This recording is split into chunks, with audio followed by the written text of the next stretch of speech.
Shalom saudara pemirsa, khususnya jemaat Gereja Kehidupan Rohani dimanapun siaran ini dapat Anda ikuti. Salam sejahtera dalam Tuhan kita Yesus Kristus. Saudara-saudara, sekarang ini kita beribadah dalam kondisi yang memprihatinkan. Saudara, ibadah online sebetulnya adalah opsi yang tidak terlalu ideal. Namun harus kita alami, harus kita ambil saat ini untuk mendukung pemerintah menghambat penyebaran atau memutus mata rantai penyebaran virus corona. Sebagai gembala sidang, saudaraku sekalian, saya merasa ada sesuatu yang hilang. Mengapa? Hilang yang saya maksudkan adalah dalam persekutuan kita tidak bisa lagi bertatap muka, tidak bisa lagi berkumpul seperti biasa, menyembah Tuhan secara bersama-sama di gereja. Dan kami hamba Tuhan pun tidak bisa berkunjung ke tempat saudara sementara ini oleh karena merebaknya virus corona. Namun apakah ibadah di rumah-rumah saudara nilainya kurang dibandingkan dengan ibadah di gereja? Tidak sama sekali, saudaraku. Karena firman Tuhan mengatakan Allah itu roh, dan roh itu tidak dibatasi oleh ruang dan tempat. Kita bisa beribadah dimanapun dan kapanpun. Dan nilai ibadahnya itu sama penting di hadapan Tuhan. Yang penting dilakukan di dalam roh dan kebenaran. Justru dalam situasi seperti sekarang ini umat Tuhan diuji imannya, saudaraku sekalian. Apakah tetap konsisten beribadah kepada Tuhan meskipun tidak harus ke gereja? Saudara, dunia sekarang dalam kondisi yang mencekam, Bapak Ibu sekalian. Oleh karena pandemi virus corona atau COVID-19 itu telah melanda seluruh dunia. Data menunjukkan pada saat ini ada 196 negara di dunia yang sudah terpapar virus corona. Dan ada 436.379 kasus yang terpapar virus corona. Yang sembuh 111.880 orang. Dan yang meninggal dunia 22.020 orang. Di Indonesia sendiri sudah ada 893 kasus orang yang terinfeksi virus corona. Ada 35 orang yang sembuh dan 78 orang yang meninggal dunia. Dalam persentase, Bapak Ibu sekalian, Indonesia adalah salah satu yang tinggi persentase kematiannya dari akibat virus corona. Dan yang terpapar virus corona pun tidak pandang bulu. Mau dia rakyat biasa sampai pejabat negara, kepala daerah, para menteri, bahkan dokter sendiri ada berapa menjadi korban setelah menolong orang yang terpapar virus corona. Bintang film, olahragawan, bahkan saya mendengar ada seorang bintang film Hollywood yang terpapar virus corona. Bahkan baru-baru ini saya mendengar Pangeran Charles dari Inggris pun terinfeksi virus corona. Tujuan saya menyampaikan ini, Bapak Ibu sekalian, bukan untuk menakut-nakuti, apalagi untuk membuat saudara semakin cemas, sama sekali tidak. Tapi ingin memberikan informasi yang benar, sekaligus menyampaikan edukasi, dan menyampaikan bagaimana kita terhindar dari penularan virus corona ini, dan tentunya atas pertolongan dan perlindungan Tuhan Yesus Kristus. Saudara, sebagai manusia kita diberikan hikmat dan akal budi oleh Tuhan, dan tanggung jawab supaya bisa bekerja sama dengan pemerintah, dan seluruh elemen masyarakat, bagaimana caranya menghentikan atau memutuskan mata rantai penularan virus corona dengan social distancing atau physical distancing. Menjaga jarak fisik satu dengan lain. Dengan cara bagaimana?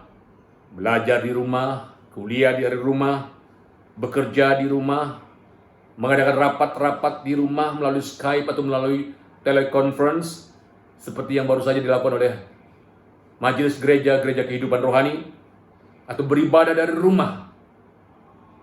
Memang saya mengerti, Bapak Ibu sekalian, untuk sebagian orang sulit untuk tidak keluar ke rumah. Karena Indonesia terdiri daripada penduduk yang mayoritas terdiri dari petani, buruh, nelayan, pedagang asongan, pedagang kaki lima, sales, atau jasa kurir atau delivery yang harus keluar rumah baru mendapatkan income. Nah, kita diperhadapkan pada suatu dilema yang berat sekali antara kebutuhan ekonomi atau mencegah virus corona yang menakutkan dan mematikan ini. Karena kerumunan orang banyak akan sangat berpotensi bagi penularan virus corona. Lalu bagaimana sikap kita? Saudara, jujur saya tidak punya solusi dan tidak punya jawaban yang jitu untuk hal ini. Oleh karena itu, kalau kita memang harus keluar karena terpaksa, maka saran saya, ikutilah tips standar yang dianjurkan oleh pemerintah atau WHO. Menjaga jarak dengan orang, yang disebut dengan physical distancing, minimal 1 meter. Sering-sering cuci tangan dengan sabun atau dengan sanitizer supaya virus itu mati kalau ada kuman virus di tangan kita. Memakai masker kalau kita keluar. Dan waktu pulang ke rumah cepat-cepat cuci tangan lagi. Dan pakaian yang kita gunakan segera ditanggalkan dan dicuci. Dan juga jaga stamina supaya tetap fit dan meningkatkan imunitas tubuh kita supaya bisa kuat apabila kita terpapar virus corona. Dan tentu tetap tenang dan jangan panik. Alkitab berkata, hati yang gembira adalah obat yang manjur. Saudaraku sekalian yang dikasihi Tuhan Yesus Kristus, ada banyak tips-tips lain yang sangat berguna yang saudara bisa dapat melalui media sosial. Saudaraku sekalian, apabila kita tahu ada bahaya di depan kita, bagaimanakah seharusnya sikap kita? Amsal pasal 20 ayat 27 berkata, kalau orang bijak melihat malapetaka, bersembunyilah ia. Tetapi orang yang tak berpengalaman, berjalan terus, lalu kena celaka. Saudaraku sekalian, kalau Anda tahu ada singa di ujung jalan, binatang buas yang mengerikan itu, tindakan apakah yang Anda lakukan? Berjalan terus dengan keyakinan Tuhan akan melindungi? Mencari jalan lain untuk menjauhi singa tersebut? Atau menghindar dengan jalan putar arah dan pulang ke rumah dan bersembunyi di rumah? Saudaraku sekalian, ada banyak contoh dalam Alkitab di mana Tuhan mengizinkan kita menghindar dari malapetaka. Kalau itu dimungkinkan. Sebab kalau tidak, kita akan mengalami kecelakaan secara konyol dan bukan berhikmat. Saudaraku sekalian yang dikasihi Tuhan Yesus Kristus, Yesaya pasal yang ke-26 ayat 20 adalah suatu firman Tuhan yang mengatakan bahwa bersembunyilah engkau, ya, mari bangsaku, masuklah ke dalam kamarmu, tutuplah pintumu, sesudah engkau masuk, bersembunyilah barang sesaat lamanya, sampai amarah itu berlalu. Konteks ayat ini adalah Yesaya berbicara tentang kepada umat Tuhan tentang murka Allah yang diturunkan kepada orang-orang fasik. Dan ketika itu terjadi, umat Tuhan diberikan peringatan, bersembunyi dulu supaya tidak terpapar atau terkena murka itu. Itulah yang bijaksana yang Tuhan inginkan dalam kehidupan orang percaya. Saudara, dampak virus corona bukan hanya kematian, tapi kerugian ekonomi, di mana negara-negara atau ekonomi dunia akan mengalami kelesuan. Saya mendengarkan berita bahwa kira-kira ada 12.000 miliar US dollar kerugian dunia pada awal-awal virus corona terjadi yang dialami oleh dunia. Ada banyak perusahaan yang akan bangkrut, ada banyak usaha yang akan gulung tikar, gelombang PHK terjadi di mana-mana. Karena itu, mari kita bekerja sama untuk mencegah penularan virus corona ini. Izinkan saya membaca Ulangan pasal 31 ayat yang ke-6. Kuatkan dan teguhkanlah hatimu, jangan takut dan jangan gemetar, karena mereka sebab Tuhan Allahmu, dialah yang berjalan menyertai engkau. Dia tidak akan membiarkan engkau dan tidak akan meninggalkan engkau. Saudaraku sekalian yang dikasihi Tuhan Yesus Kristus, biarlah kesempatan kita berada di rumah yang Tuhan berikan.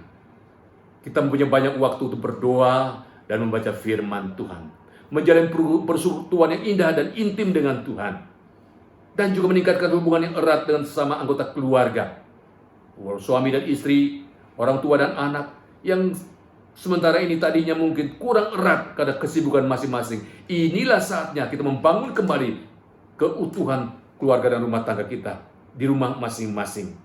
Saudaraku sekalian dikasihi Tuhan Yesus Kristus, kami hamba-hamba Tuhan terbuka Bila sejemaat ada pokok-pokok doa, ada pergumulan yang berat, silakan menghubungi kami melalui telepon gereja atau telepon atau WhatsApp hamba Tuhan masing-masing. Kami siap mendoakan, membantu saudara sebisanya.